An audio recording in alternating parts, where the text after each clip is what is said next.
ប្រឡងមុននឹងទួអស់ហើយប្រឡងមួយនេះអែមអ្នកគ្នាthấyទួចចង់មកបើអាចថាបាន 4-5 នាទីដែរអរគុណអ្នកគ្នានោះអ្នកគ្នានៅខំនៅចុងនោះអស់ជំរើសលេងត្រីធំហើយមកលេងកូនត្រីម្ដងងាយចេះហ្នឹងយ៉ាទេត្រីបាទ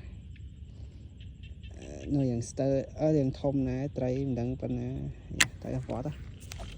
ចូលបានមួយហើយលេងត្រីធំម៉ានេះដល់លេងត្រីទួចត្រីមក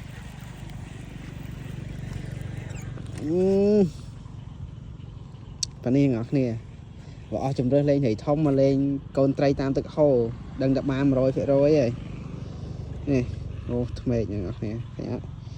ឃើញអត់មើលទីតាំងឲ្យហើយល្ងាចអស់ម៉ោងមកលេងនេះមកសមម៉ោងទីទួតមកលេងមកនេះមកជួដើមស្រល់ទេលេងមកចាំទៅរកកន្លែងណាត្រីធំពេកទេបើអស់ម៉ោងប្រាប់ប្រឡងមួយទៀតទៅហើយព្រោះប្រឡងមុននឹងទួអស់ហើយ